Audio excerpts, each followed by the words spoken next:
Hi, I'm Becca. I'm doing the piece Dead is Better by Catherine Hickson.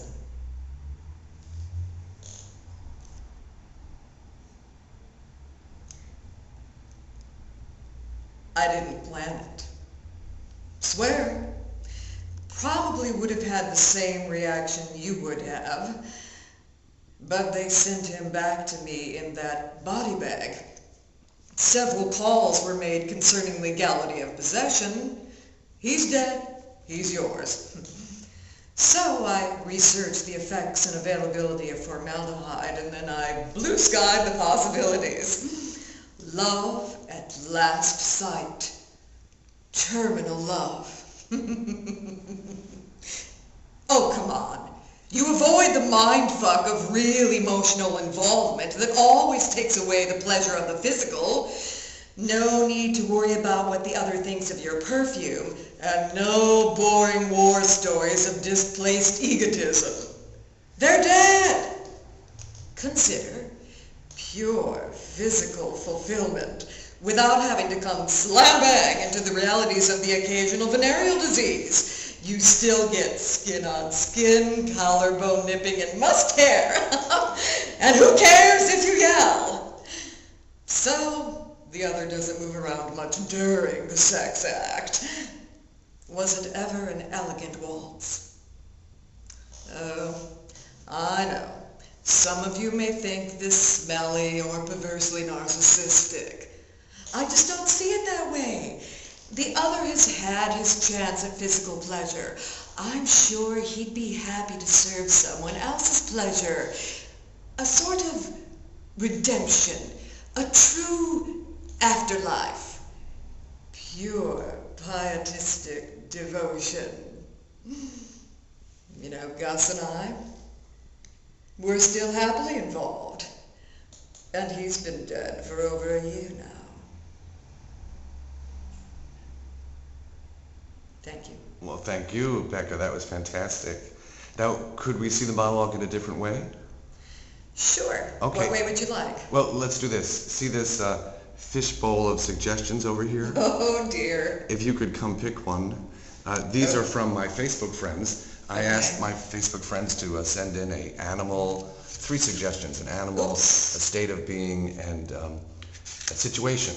So you can open that up, and we'll see who sent it.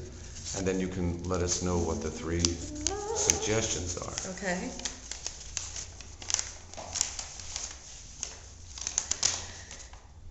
This is from Kathleen Thompson. Hello, Kathleen. The three suggestions are honey badger, curiosity, a child on his or her birthday. Well, so you can choose one of those. Okay. I suppose we've never had anyone pass, but hopefully you can find one that you could work with. And then you just want to do the monologue again, keeping that suggestion in mind. Of course. Okay. Tough decision. Well, I have no idea what a honey badger is, so can't do that one. I know what a badger is, but the honey part's confusing me.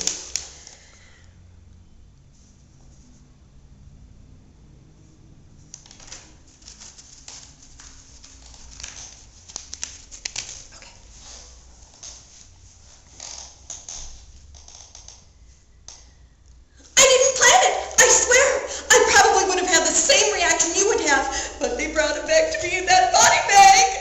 Several calls were made concerning legality of possession. He's dead! He's yours! So I researched the effects and availability of formaldehyde, and then I blue-skied possibilities! Fantastic. That's just what I wanted to see. We just want to see you do the monologue in a different way. That's perfect, Becca. Thank you. Okay. Now, of course, you're auditioning for the role of Nora in Lisa Dahlborg's play A Room Forever, and I'm hoping the role of Nora interests you, and if it does, why does it interest you, Becca? Two reasons. I've played a variety of roles in my craft. Have never played a prostitute, and also, as I'm childless, I really don't have any inkling what that feeling would be. And so it's a very integral part of me challenging myself as an actress, because it's really a stretch for me. Oh, that's great. You look great tonight, or today, thanks. Whatever time of day it is. Thank you, Becca, for coming out. And the next time we'll be seeing you will be in episode 2 for the callbacks. You'll be paired with a young actor who will play your son in the scene. Okay. He'll play Duke. And so glad you're on board with this. We'll see you in the next episode. Till then, all the best. Thank you, Frank, and thank you, Kathleen.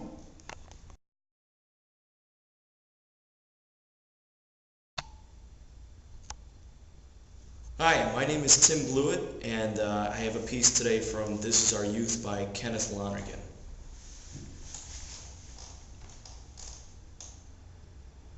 No, that's why nobody likes you, man, because you're always provoking people. Okay, now everybody's provoked, only you're the one they all fucking hate. Listen to me, I'm trying to tell you something. This is good for you? No, it is. Listen. You're a fucking idiot. You never have any money. Nobody can stand to have you around, and you can't get laid. You cannot get laid. You never get laid. Like the last girlfriend you had was in like the 9th grade, and it lasted 2 weeks, and that bitch probably hasn't recovered yet. What kind of life do you lead, man? You live with your father, a psycho. He beats the shit out of you on like a regular basis. You habitually owe me hundreds of dollars. You never pay me. Until now, but we won't even discuss that. Nobody can stand to have you around because you're such an annoying, loudmouth little creep. And now, you're like some kind of fugitive from justice?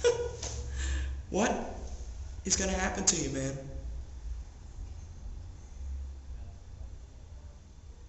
Well, thank you, Tim. That's great. Now, what I'd like to do is see the monologue again, and what I have over here are suggestions in this bowl.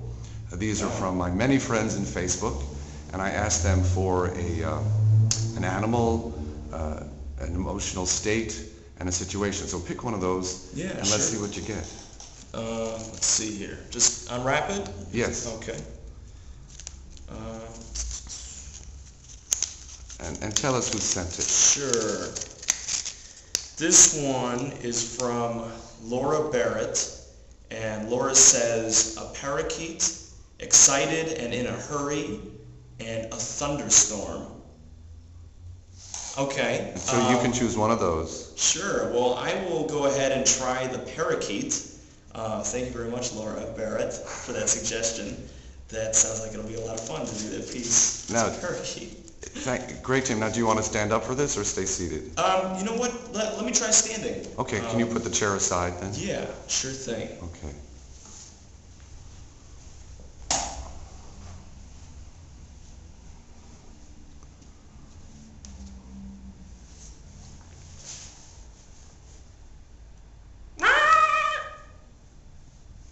No.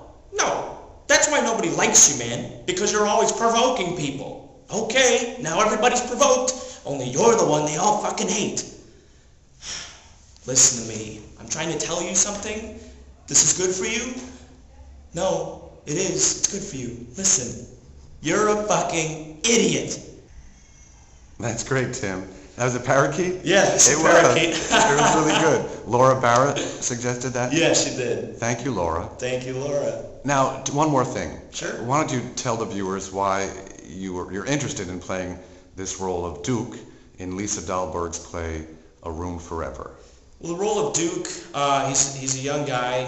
He's about 18 years old, and he has signed up with the military, the armed forces. And that's interesting to me because I never took the opportunity to do that. He's sort of lost. He's a wayward soul, and he just sort of signed up, and he's just running with it. He's trying to find himself, and that, to me, that sounds interesting, and that sounds like something that a lot of people, a lot of friends that I know, a lot of people I know have done. So I'd like to delve into that mentality. Great, Tim. Now, the next time we're going to see you is for callbacks. You'll be matched with an actress who will be auditioning for your mother. Does that sound okay? Yeah, that sounds fine. Well, Tim, that was perfect. You're a great Chicago actor. Thank you. I'm so delighted to have you as part of our show casting our very first episode. Thank you, Tim. Yeah, thank you.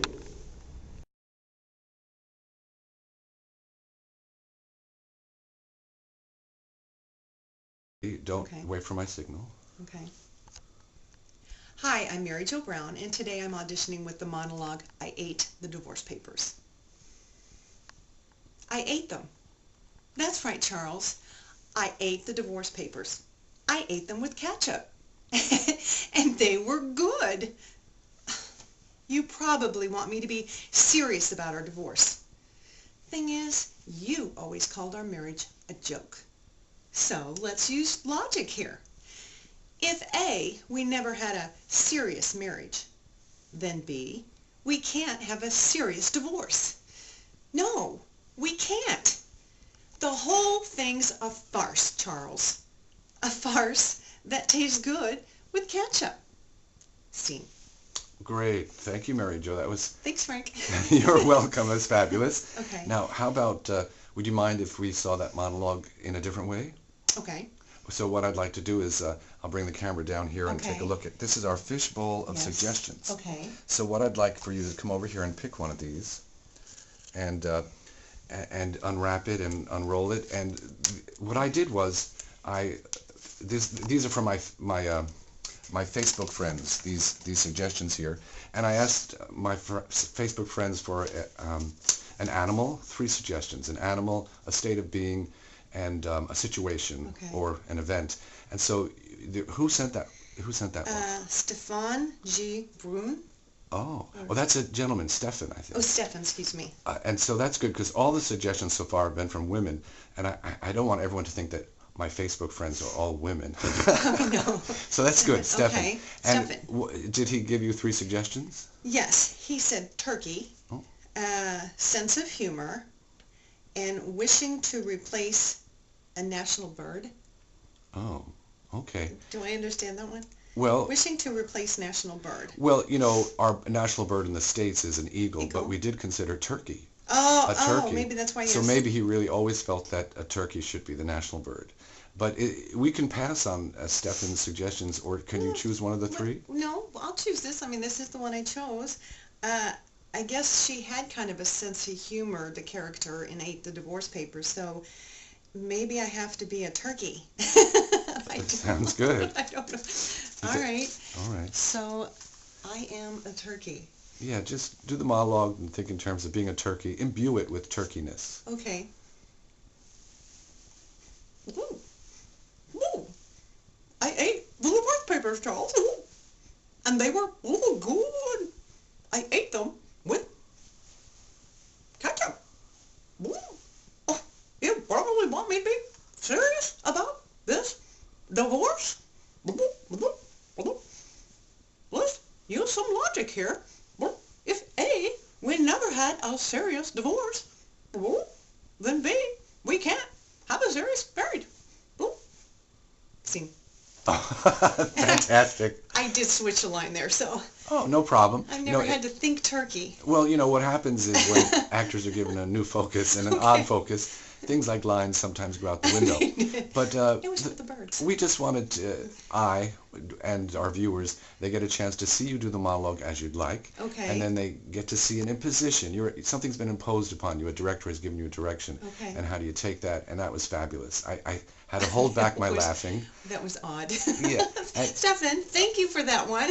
Oh, great. Or is it Stefan? And well, He's your friend. Stefan, why don't you Stefan. write us, leave a comment, and let us know how to pronounce your name. Thank you.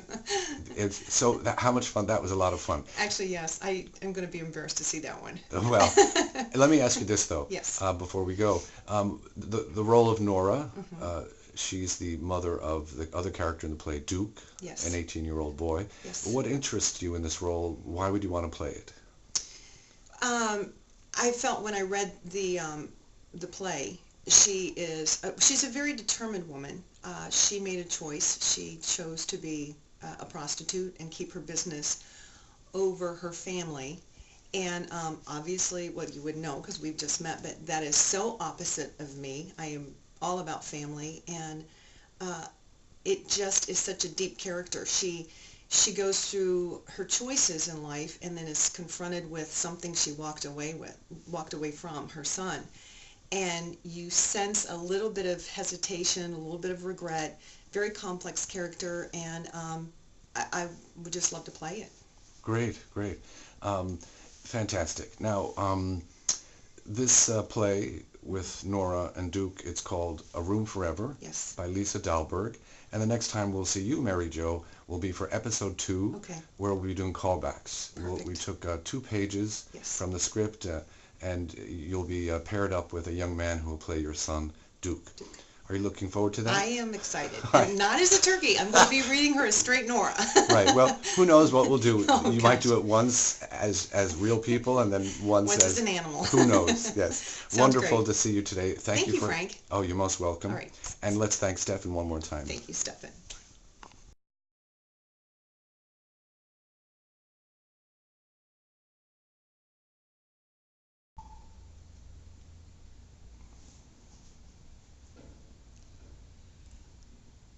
So, am I interrupting something? You scrambled up here so fast, you didn't even say hello to your cousins. There's a party going on downstairs, just in case you haven't noticed. Grandma even made that macaroni salad you love so much. If you're hungry. So, who was that boy that just dropped you off just now? He was really cute. Even your Aunt Harley thought so, and she's gay. You always did have the best taste, Lana. No comment? Okay.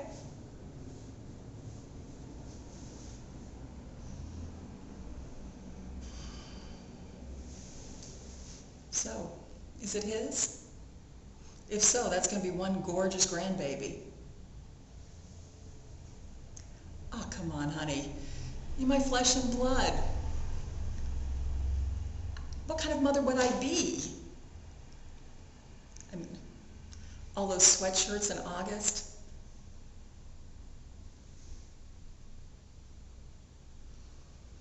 I also know that you went to St. Joe's yesterday. Lana, look at me. Look at me. If you go through with this, you're going to be out of this house so fast your head's going to spin. No. You are going to raise that whelp. You're going to love the shit out of it. And I'm going to help you.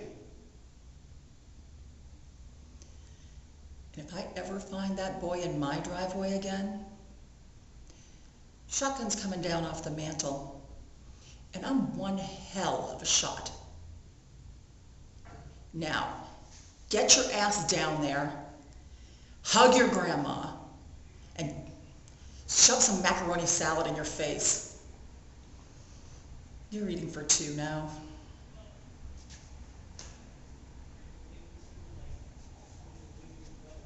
Okay, is that it? That's it. Great. Now, Catherine, introduce yourself to the viewers.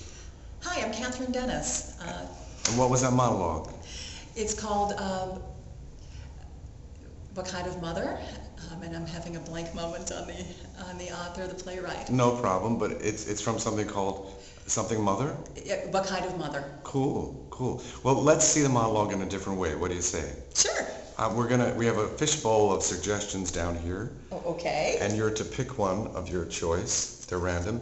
These are suggestions from my Facebook friends. Okay. I asked them to give me an animal, a state of being, and a situation. So when you open that, if you could, is it openable? Yes. Okay. And then maybe you could let us know who the suggestion's from. Okay. Jeanette Schwabe-Vignier Cool. recommended that we try it either as a porcupine with grace or while having an allergic reaction. So there should be 3 suggestions. So what are the Porcupine, grace, allergic reaction. Perfect. Well, do any of those appeal to you? One of those 3? How about allergic reaction? That sounds like fun. I have those all the time. Okay. So well, thank you, Jeanette. These are fun ideas. Oh, yes, thank you, Jeanette. And how about this time we see without the glasses? Okay. For that different look. Okay. All right. When you're ready, what's the suggestion again? Allergic reaction. That's right. Ready when you are. Okay. So, am I interrupting anything up here? You scrambled by so fast that you didn't even say hello to your cousins. There's a party going on downstairs. There's even, you noticed? Grandma even made that macaroni salad you like so much. If you're hungry.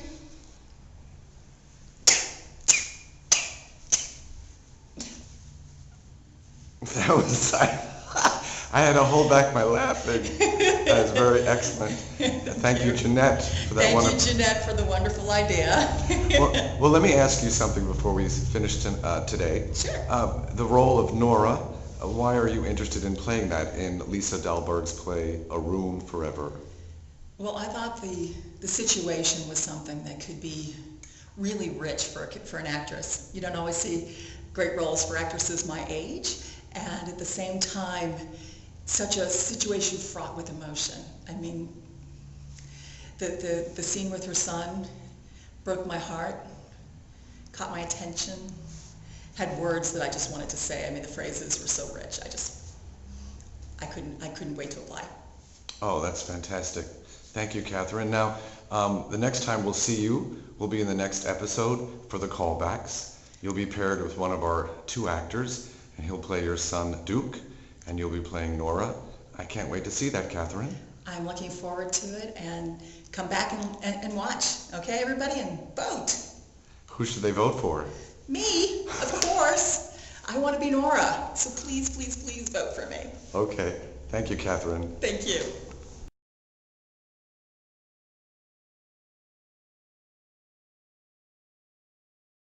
Recital. Hi, I'm Cinti. I'm going to be performing a monologue from 0 to 30.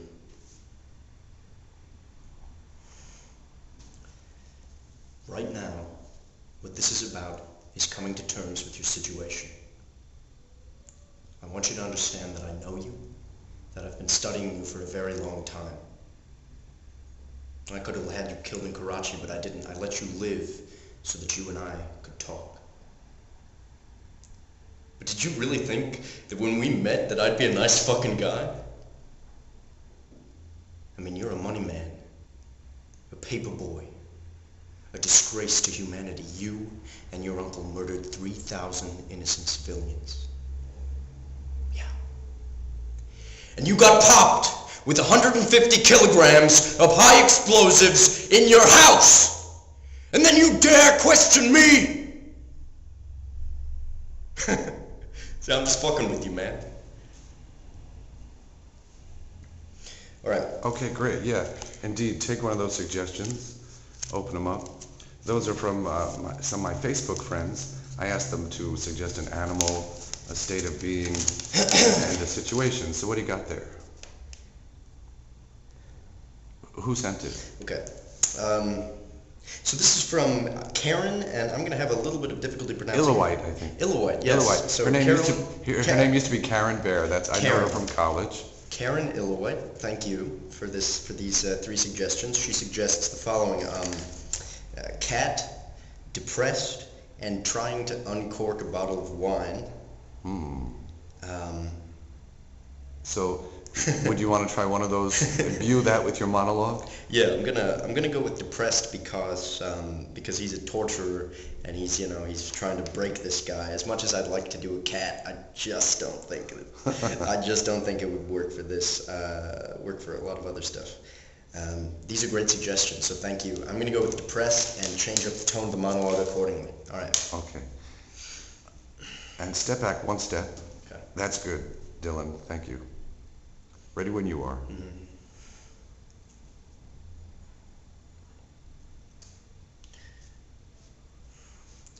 Right now, what this is about is coming to terms with your situation.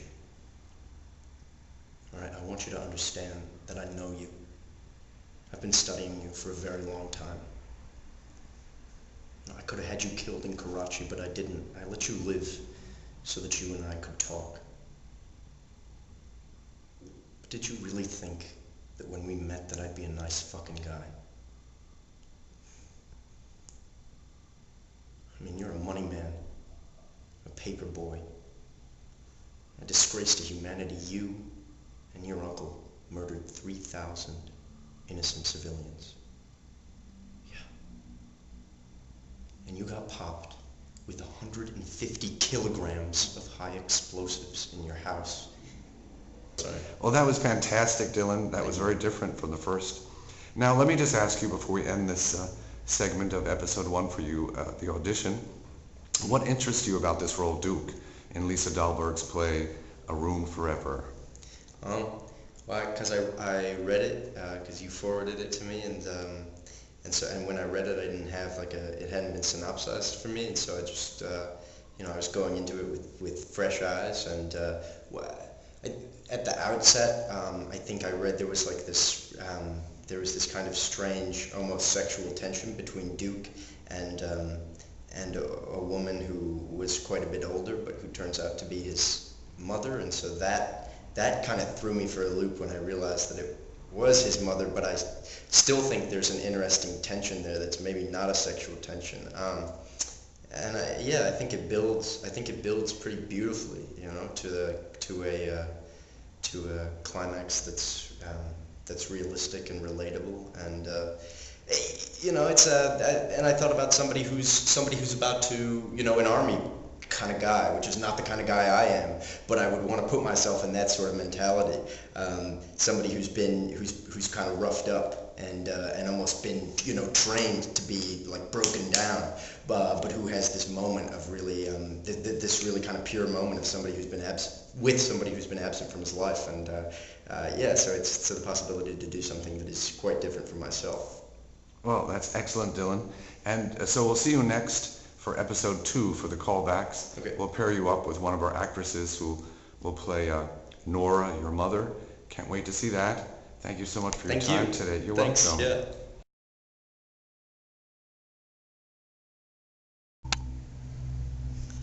Hi, I'm Jennifer Mayberry, and I'm performing Bonnie from Hurly Burly by David Rabe.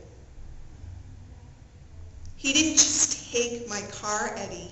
He threw me out of it. I want to know why you would put a friend of yours like me in that kind of jeopardy. Why would you let me go with that creep if I was begging, let alone instigate it? I am a person who normally allots a certain degree of my energy to being on the alert for creeps, Eddie. I am not so dumb as to be unaware of the vast hordes of creeps running loose in California, as if every creep with half his screws loose had slid here like the continent is tilted. But because this guy was on your recommendation, I was caught unaware and nearly maimed. I can even understand that due to the attitude which I know you hold me in, which of course is mainly down, because deep down a person does not live in an aura of, we all have them, Eddie, auras, and they spray right out of us, and they are just as pushy and depressing as anything we might, overtly badmouth each other with. But you ought to be told that you are just 100% with your head up your ass about me, Eddie. Thank you. That's fantastic, Jennifer. Thank you. Thank you. Always a pleasure to see you acting. Now, how would you like, I'd like to see that monologue in a different way. Would that be okay? That'd be great, yeah. Well, let's go down here to our fishbowl of suggestions. And if you could pick one of those, that will lead us into a direction we can take this monologue. So open it up, if you will. Now, what you have there are suggestions from my Facebook friends. I sent out notice and people sent me 3 suggestions: an animal, an emotional state or state of being, and then a situation. So first, let us know who sent this suggestion in. All right, well, this suggestion is from Myra Travin. Thank you, Myra. Okay. And it says, all right, Antibus Swedenborgian space. Oh, space. An artist trapped in a coma. Oh, you know, that first one is tough. I don't even know what that is. I'm not sure what that is, but it sounds interesting. So you can choose one of those, or if you want to pass, we can go on to another one, but... Okay. I think,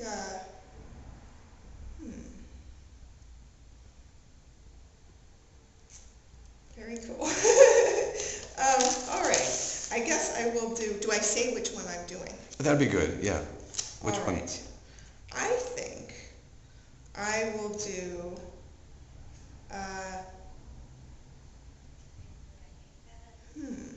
I'm either going to do in space or an artist trapped in a coma. How about space? Okay. And if you want to add a little artist in a coma, you could do that, too. No. Okay. Space, well, good. Let's see what you do with that. Okay. He didn't just take my car, Eddie. He threw me out of it.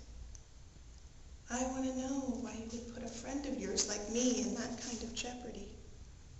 Why would you let me go with that creep if I was begging, let alone instigated?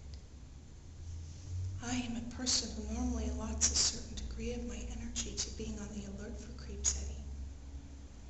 I am not so dumb as to be Oh, that was very good, Jennifer. You know, it's actors take it differently, these suggestions, and that was well done, I think. Now let me ask you one question before we finish today with your monologue in the audition episode. What attracts you to this role of Nora? I suppose you're interested in playing her. What's of interest to you about her? I think the thing that struck me the most in the scenes that I've read is a sense of regret that's sort of, together with sort of an honesty about, sort of who she is and why she may have made the choices that she did, and also the sense of regret with, that's sort of like the impossibility of her being able to do what she might have liked to have done. Right, great. Well, that sounds right on target with the character. Good. What a pleasure to see you again, Jennifer. Good to see you too, Frank. Thank you. Thank you. We're going to see you again in episode 2, which is the callbacks. Okay. And you'll be paired with a young actor who'll be playing your son, Duke. And we'll get to see you in episode 2. I can't wait. What a pleasure to see you tonight. Great work tonight, Jennifer. Thank you. Thank you. That was very fun. Have a great night. Thank you. Thank you.